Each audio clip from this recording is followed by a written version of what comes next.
Hey friends, welcome to the Creative Business Mindset. This is your backstage pass to the realities of turning your passion into profit.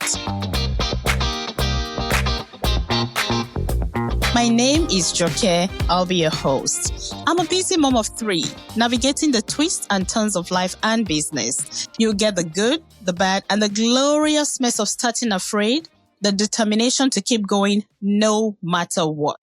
Everyone knows you for that one thing. You know what I'm talking about. It's the thing that comes so naturally to you that you're happy to do it for free. That was me until I made 6 figures in my first year as a home stager. I've made so many mistakes so you don't have to. If this Nigerian girl can do it, you, my friend, can do it too. Let's go. Now listen, today's episode is one I've been looking forward to with all my heart. This guest is not just somebody I admire professionally. He's been my coach, my friend, and I call him a brother as well. I am talking about Steve Harris, the Steve Harris. Steve is one of Africa's most trusted voices in business coaching and personal transformation. Through his Mastering the Business of Your Talent workshop, he has helped entrepreneurs generate 17 million in just 6 weeks. Steve has been featured in Forbes, Yahoo Finance, The Economics. The receipts are endless. But what makes Steve different is that he doesn't just coach. He activates you and motivates you. His words move you. His belief in people is contagious. And I have personally been on the receiving end of his one-on-one coaching as well as his workshops. And I can tell you that there is life before Steve and then there is life after, period. So if you're feeling stuck, overwhelmed, or like there's more in you that the world hasn't seen yet, this episode is your invitation to lean in. Let's get into it. Steve, you're such a hard man to get. I've been chasing you for a while and finally I got you. So thank you for coming. Well, first off, thank you for the very, very kind introduction. I was like, oh my God, that's me. Oh, wow. Kind of made me sound like a pretty big deal, but thank you. It's an honor to be here, Jockey, and can't wait to get started. Yeah, Steve, you are a big deal. And I want to start by just inviting our audience to come on your journey a little bit. Tell us briefly, who is Steve and how did all of this start? That's a pretty tough question. If I define myself by what I do currently, I would say that, I help experts and businesses increase their revenue by an average of about 400% within 45 days. That's the value proposition that I deliver to many of my clients. But beyond that, I would define myself as, for the lack of a better term, a transformer, an activator, someone who catalyzes you to discover what's inside of you and find your why. And then that why begins to drive you to exceed your perceived impossible. To be honest, I think that's the best definition for me. I'm someone who helps you exceed your perceived impossible. What you thought was impossible, I'm going to get you beyond that. Yeah, I'm a husband, I'm a father, I'm a man of faith. I'm really good looking, so that works too. So I got all these things going on. And you're very humble. Most people would not say that. I mean, yeah, I think I am. Most people say that I'm cocky, but it works. It's not vanity if it's true. So. Exactly. I love that. And you mentioned something that has become a buzzword in the world of business. This has become a buzzword, your why. You Right. said that, and I would like to expand on that a little bit more because this is being thrown around as it's like a fad, something new that people need to know. Can you get to the core of that? Why is it important to have your why? No pun intended. Yeah. Your why is your compelling reason. You're either running from something or running towards something. And your why really is your compelling reason. And for me, I discovered that my why was to die empty. Now, like I mentioned, I'm a man of faith and me and Jesus are pretty cool once in a while. So one of the things that struck me in the scriptures that became a why for me was when I read The story of, I think Elisha was about to die, and he calls the king of Israel, and he says to him, he said, bring your tools, bring your bow and your arrow, and come, let me bless you. So he comes, Elisha's close to death. He tells him to open the window, and then he tells him, shoot. And then the king reaches for his quiver, reaches for his arrow, slings his bow, and then he fires. Then Elisha says, well, the Lord will do this. And he tells him, shoot again. And the king, long story short, shoots about 2 more times, and then he stops. And Elisha says, why did you stop at 3? You could have kept striking the ground 7, 8, 9 times, and you would have totally decimated your enemies. But now, because you only shot 3 times, you would only have the victory 3 times. And the next verse says, and Elisha died. And for me, I think that's so compelling, because when God gives you a vision and he tells you to shoot, you are limited by what you see. God doesn't tell you the end from the story. He doesn't tell you where this is going to end. He tells you, I have this in front of you. This is a blueprint of what your life could be. Here are the tools. Do something with it. Now you determine how far and how fast and where you stop. But I think that sometimes perhaps God sits in heaven and he's like, your life could have been this epic story, but now you're limited to just a trailer. And that's you. That's on you. That's not on God. So when I saw that, that created a desire in me to exhaust myself, to, I'm going to try. I'm not limited by shoulda, coulda, woulda. I'm going to do it. And because I'm afraid of realizing that I could have, shoulda, woulda, but I didn't because I was scared. I'm going to do it anyway. So that's my why. So everyone needs to find their compelling reason. For me now, my compelling reason beyond that is my wife and my daughter. I want them to have a name that opens doors. I want people to acknowledge them because of, by the grace of God, the good name that I leave as an inheritance to my family. So when they hear my name, my wife gets favors, my children get favors. That's my compelling why. So beyond the accolades, beyond the success, the awards, the business transformation, I want to leave a name that opens doors and guarantees legacy to my kids. That's my why. Yeah, that's really good, because what I'm getting from this is that your why is what keeps driving you. Yeah. Instead of striking 3 times and giving up, if you have a why behind what you're doing, then it's going to be hard for you to give up, because you need to keep going and get to the point of that why, and it keeps driving you. I love that. Mm-hmm. So one of the things that I learned from you is that clarity comes from execution. Absolutely. And starting messy is still starting. And absolutely, it is the only way that you get traction. And it comes with a mind shift. I remember being in your workshop, Mastering the Business of Your Talent. And I have said this to so many people, my friends, like, one of the things that I took away from that, and I think it was on our first day, it was a 6-week workshop, but on the first day, one thing that was very, very practical that you had everybody do is, one, you want to master the business of your talent. You want to command the price that you are worth. One of the ways is to get out of that mindset and go find the kind of people you want to work with. And right. The 2 things that you gave us as assignments were, 3 things. Okay, so either go to a 5-star hotel. Yeah. Go and get yourself lunch, dinner, even if it's just you, don't take anyone. If you have never been in that environment before, then it has set you on a different mindset, and you're going to start attracting that kind of people. And those are the kind of people you want to work with. It's like going on a first-class flight for the first time. Right. After you do that, you don't ever want to go back. Absolutely.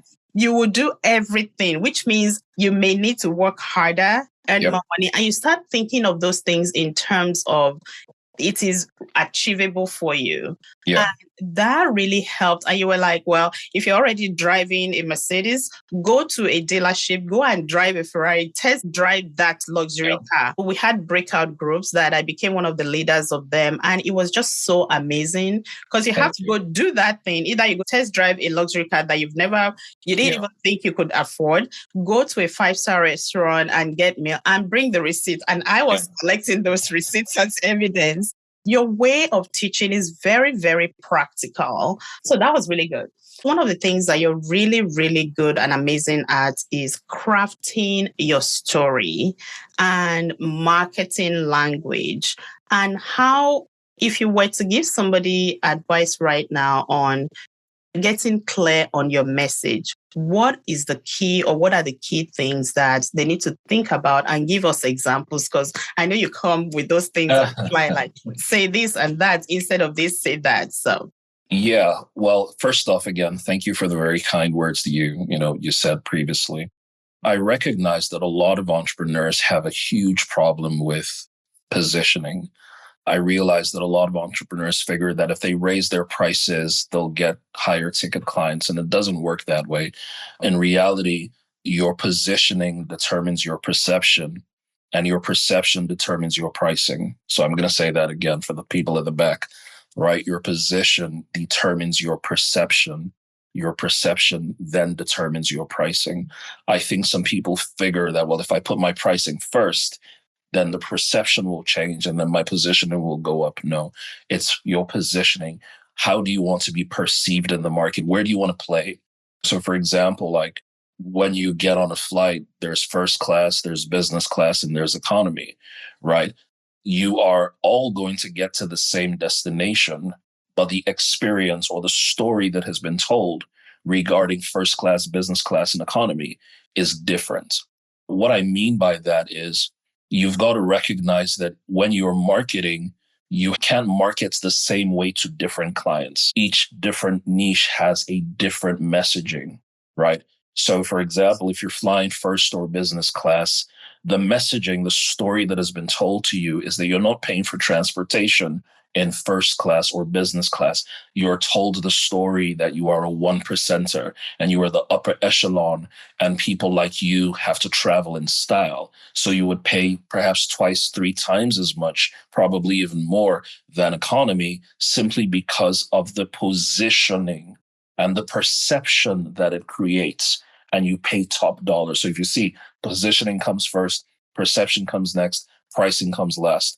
The people in economy, respectfully to them, are paying for transportation. They're paying to get to their destination at the cheapest price possible, right? So comfort really isn't about it. It's just much more about, you know what, hey, stick it out. You're going to get to your destination. Now, here's the point. On that same plane, everyone's going to have a different experience, right? And so that's what perception management is all about. What is the experience that we are creating for our dream clientele, the one percenters? The 10 percenters have a different messaging. If you're selling to the 90%, what you're selling or what they're buying is a commodity. If you're selling to the 10%, what they're buying is an accessory, an extension of how they perceive themselves. If you're selling to the 1%, they are buying exclusivity and scarcity. So here's the problem. If you sell exclusivity and scarcity to the 10%er, they're not going to buy. If you sell commodity to the 1%er, they're not going to buy. If you sell exclusivity to the 90%er, they're not going to buy. Every market has its different messaging, but it is first driven by the positioning and then creating a type of perception and then layering pricing on top of that. So that's just a short example of positioning. I hope that helps. that is very helpful. There's the why, there's the Yes. positioning of you as the value provider. How do you identify who your client is? We've also heard all the buzzwords like the client avatar and all the Right. things and all the things.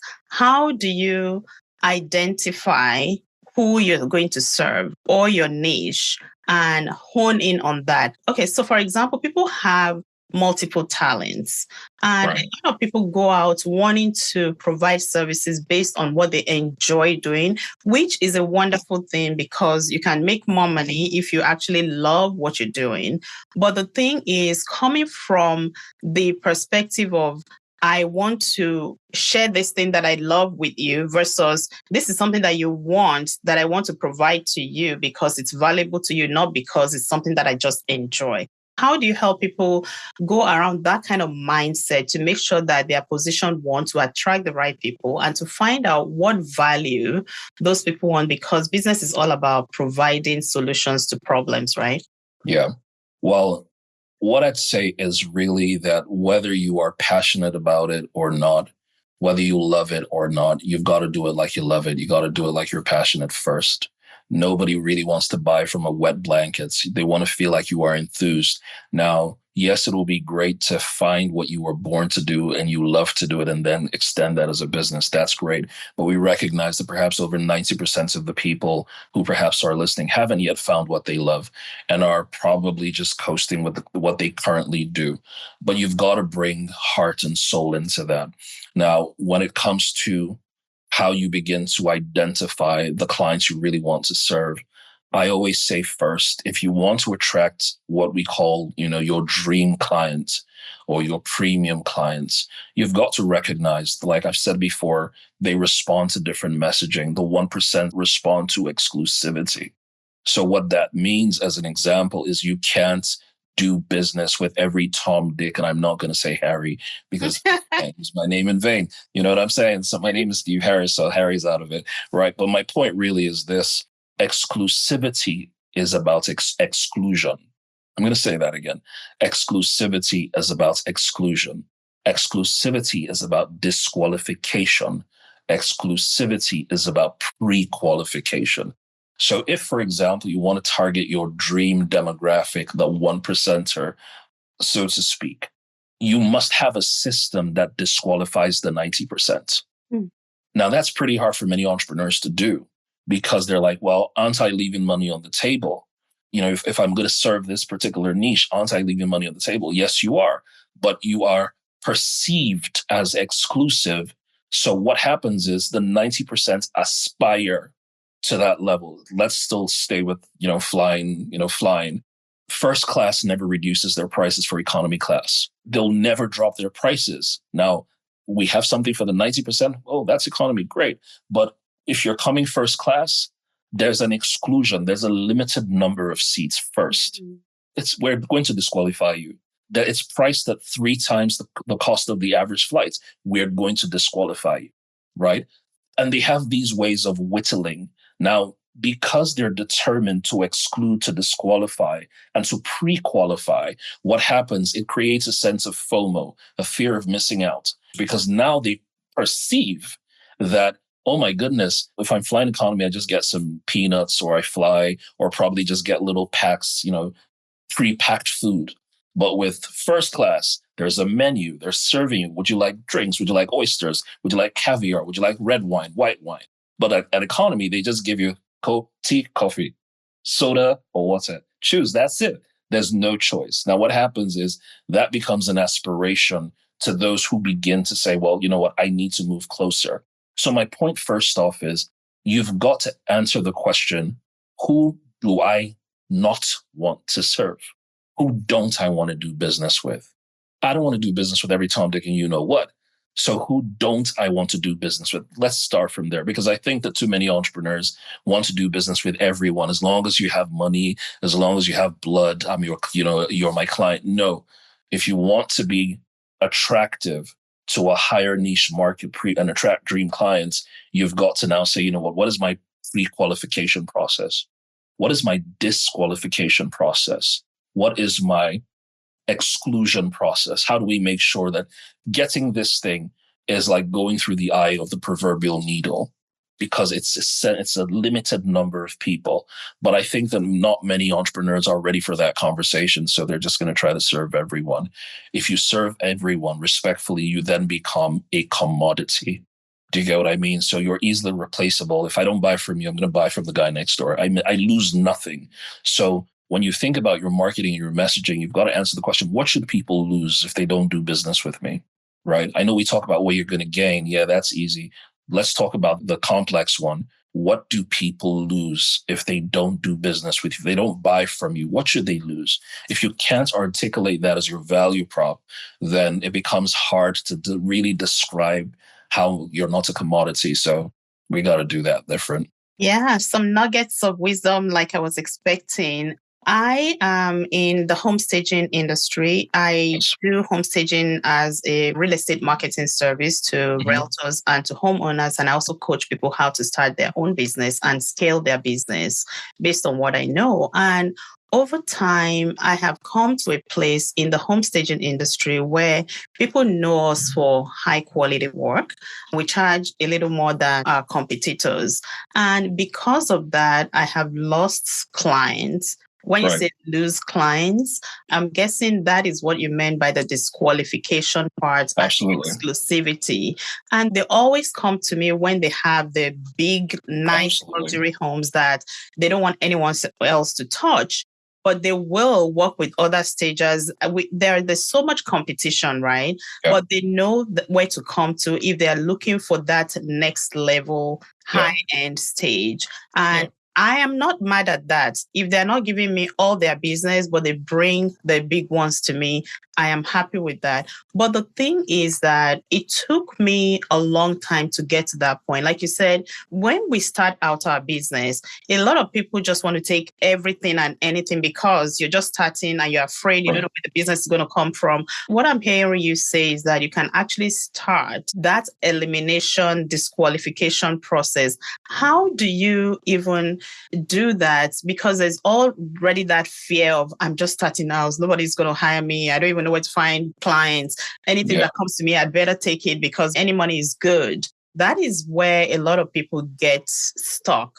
And I had that problem as well. So if you're coming in new, what are the things that you can actually start doing to change your mindset around that, to qualify, disqualify, and position yourself in the right way? What I'd say to that is, I think a lot of entrepreneurs make this mistake. They choose short-term profits over a long-term brand. Now, the thing is, with every transaction, you are reinforcing what your brand is. With every transaction you're doing, it's becoming muscle memory. It's like it starts initially like cobwebs that are really thin and fine. And before you know it, it becomes like ribbons. And before you know it, it becomes like chains. So your brand initially starts like cobwebs. It's very fickle, very thin. Any little thing can crack it. But with consistency, maybe the texture becomes like a ribbon. You can't really break it apart, but it's still a little bit fragile. And after a while, it becomes like a chain. It's institutionalized. Now, when I say that many entrepreneurs choose short-term profits over long-term brand visibility or brand building, it's because what they're doing is, let me just get anything. Let me just work. Let me just get any job. And before you know it, you become commoditized. So if you've built a brand of consistently serving the 90%, give an example. So I'm trying to figure out the right brands. So let's just say in the UK, as an example, we've got like Primark. Primark is a relatively discounted store. Now, if Primark begins to change and say, you know what, Primark wants to sell to the one percenters, do you think that people are going to buy from Primark? No. Yeah. Why? Because Primark has a brand of selling discounts off the rack, really, really affordable products, as an example. If Walmart decided tomorrow that because they've got this retail chain and massive size, you know what, tomorrow we want to do like the Walmart XX, and they're only selling to the one percenters, they're not going to be able to pull it off because Walmart has been associated with discounts and all this stuff, easy breezy pricing, right? Now, so what I'm saying is too many entrepreneurs are doing that. So you've got to be able to say first off, and I know it's easier said than done, but when you're thinking about brand visibility and when you're thinking about brand longevity, if you're thinking about institutionalizing, what is it that people are going to say about me and my business? You've got to start very deliberately. But that's how positioning goes. So there's a scripture that says, my sheep hear my voice, and the voice of a stranger they will not obey. I like to reposition that to say, my desired clients hear my brand messaging and my marketing, and the voice of a competitor they will not obey. What I mean by that, I mean that my sheep will hear my voice. Deep calls to deep. There's a language for up and coming. There's called discounts. It's called payment plan. That's the language of the 90%. The language of the 1% is whatchamacallem, authentic. It is exclusive. It is antique. It is rare. It is singular. Those are the languages that they use. So when you're curating your experience, this is where perception management comes in. They're not going to, you're going to have to curate an experience for them that is outside the norm. all of that takes a little bit of intentionality. And I think sometimes that's why most entrepreneurs are like, you know what, all of this work is just too much. Let me just kukuma be serving my regular clients and not bother too much. But again, it is what you want. Yeah, you know what? This is what you're about. Like, don't play small because there is room for everyone. You Yeah. can serve the 90%, you can serve the 1%, you can serve the 10%, Right. totally where you want to be. But if you're going to go beyond the small, these are all the things that you will need to think and do, because there's also that thing of, okay, there's cash flow. Yeah. What do I pander to? Something small is coming to me. I'm going to do it because I have cash flow. I just need to do that. And that's human and that's okay. But the idea is that your branding and your messaging needs to be consistent so that you know that who you're serving. Like I said, it took me a while to get there. And there are still times when I'm like, you know what? Okay, maybe I have time. I can serve that person, but I know my market knows me, and it's going to come to depending on what they're looking for. In a very short time, you have given us a lot of nuggets, but I'm not going to let you go without one advice that you would give to somebody who is right now feeling like, the thing that I hear a lot is, I am not ready, or I don't have what it takes, or this or that. Limiting beliefs and things that are holding you back, from starting. People are afraid of, will it work? Will it not work? What will you say to that person? Because you are good at giving people that kick in the rear, like not just the strategy and the structure and everything. You're also like, you need to get it done. So what advice would you leave with somebody who is just maybe dabbling, want to, shoulda, woulda, coulda? What will you say to them? Will you please fail? Will you please fail? Fail. Do it. You're going to suck. You're going to make mistakes. Do it. Now, once you've failed, now you have proof of, okay, so what's the worst that can happen? It's already happened. I failed already. You know what? We can only go up from here.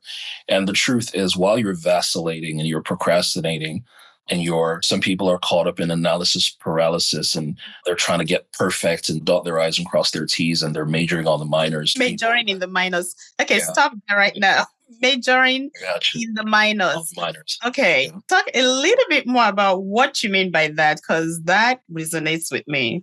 Well, yeah, I mean, it is true. So as an example, maybe you know that you're supposed to launch your new product, launch your new Shopify or website or whatever the case may be.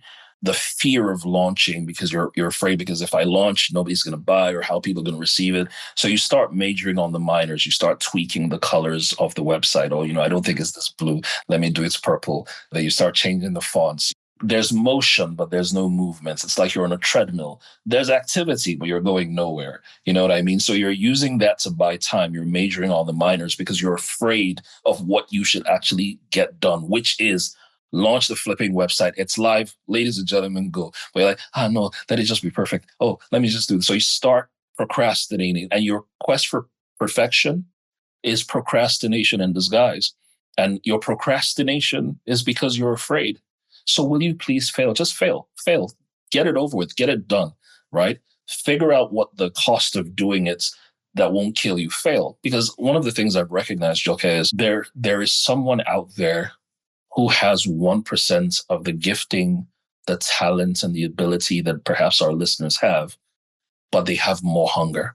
And because that person has more hunger, he will kick the crap out of you. That person will win 10 times out of you, better than you. And you would argue, he's not better than me. True, he's hungrier than you.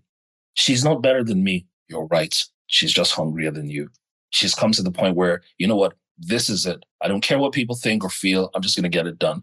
But by doing and hitting and missing and hitting and missing, they're already succeeding. You know what I'm saying? It's like playing a game of football and you have like Premiership. You've got like 38 games for the season. You will win some, you will lose some, you will draw. Are you playing the game? Yes. Meanwhile, some people are sitting at home watching the entire game. Can you please fail? Fail. Get it over with. Hit the rock bottom. Launch that thing. Let it suck. It sucked. Okay, you know what? Okay, once it sucked, we can now get feedback, because failure is feedback, okay? Failure is the market telling you, not this way, not like that. Tweak it like this. Can I give you a real example respectfully? Yes, please. Right. I remember, one of the things I'm really passionate about, as you know, is I love coaching, particularly single women, particularly even Christian single women, and just teaching them how to position themselves to find their husbands and stuff like that. Right. So a couple of years ago, I would go on Instagram and I had this thing called Love University.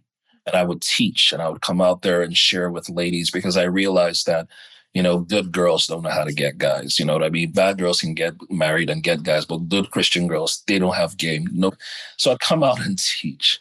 And I was talking about really, me, I try to keep it 100. So I was talking about really practical things. I wasn't going to talk from the perspective of, abstinence and chastity. There are other people who's that's their message and that's fine. I was talking to the lady who was like, look, you guys have hooked up. He didn't call you. What should you do? Or you guys have hooked up a bunch of times. He doesn't want to commit. What do you do? So I was having those kinds of conversations online and I was averaging maybe 1,000 views, 1,000, women would come and be asking lots of questions. And then I had this like eureka moment. Okay, you know what?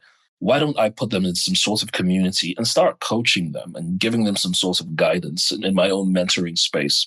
So I created a funnel. Long story short, we had about 800 odd women in this Facebook group. We called it Love University back in the day. And I was coaching these women, pouring out my heart for about 6 months, just guiding them and repositioning. And one day I thought about it because, again, at first off, I am altruistic. So I tend to think about how do I add value beyond first, how do I get your money, right? So I was adding that value, give, the whole 9 yards. And I didn't realize that I had trained my audience not to buy. I thought about it. I was like, oh, you know what? Hey, ladies, I've got this thing. It's going to be really beneficial. I can't remember how much, maybe $20 or something ridiculous like that. Here you go, buy.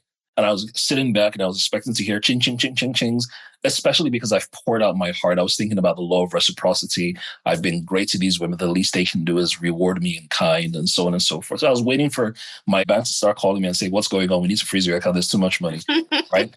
Long story short, Joke, literally nobody bought. Nobody out of 800 odd women.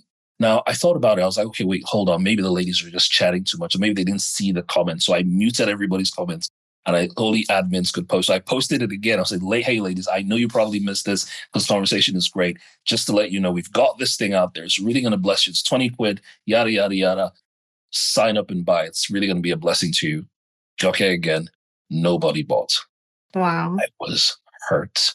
I was in pain. Like I just gave 6 months of my life to these women. No wonder you're single. In fact, I was mad, right? So I was so hurt. I couldn't talk in that group for a while.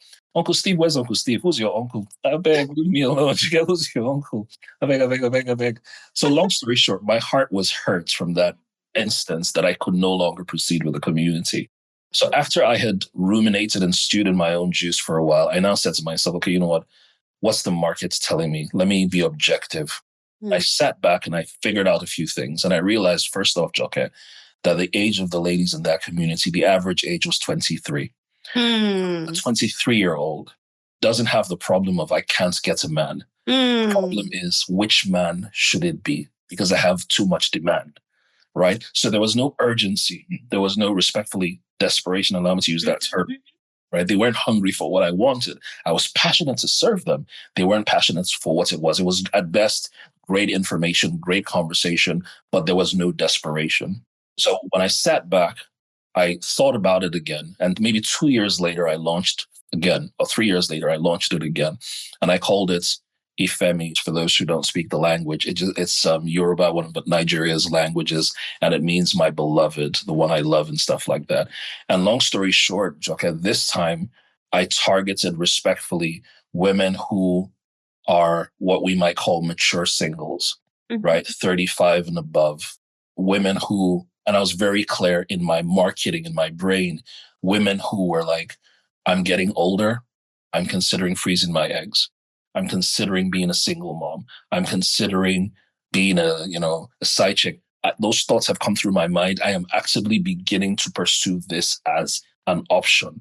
For that woman, I said, this is what you need. Long story short, Joke, maybe over the last 2 odd years, I've coached over 600 women through that. Price points is pretty high, right? But here's the best part about it. Many of those women are either in marital relationships now, engagements galore, or relationships that are kicking off. And of course, there's a large number of those who have not yet found him, but they're on that process. Now, what's my point? I failed. It didn't work the first time.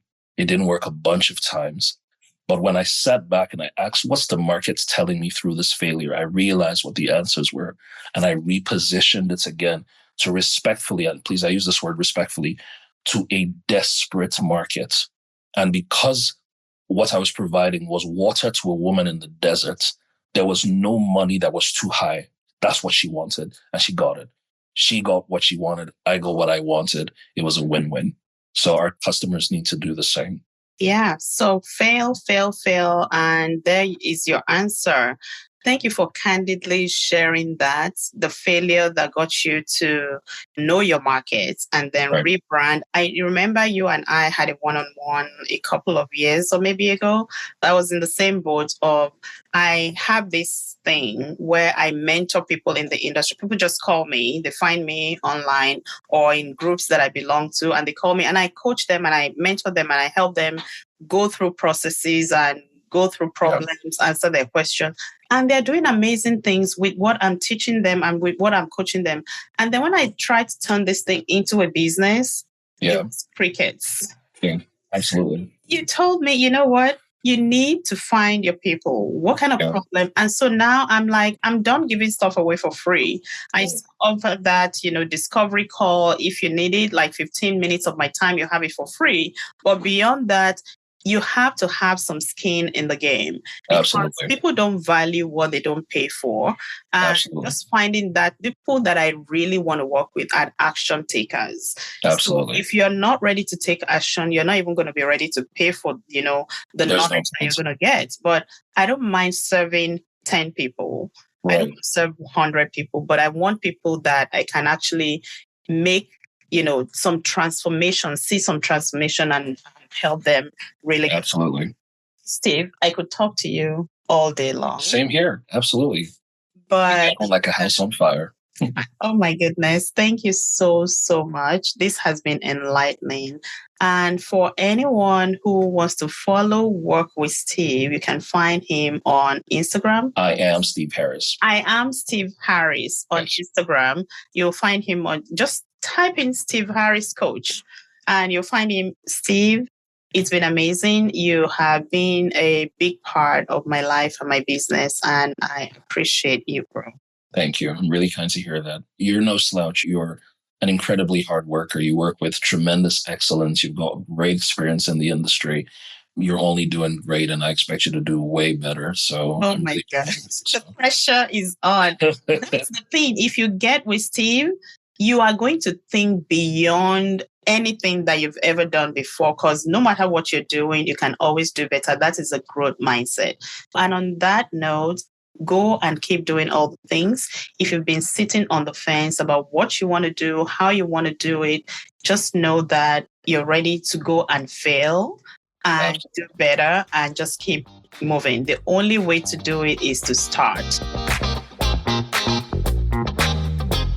You've been listening to the Creative Business Mindset podcast. Remember to share, like, and subscribe. Thank you for listening and keep doing all the things. Until next time.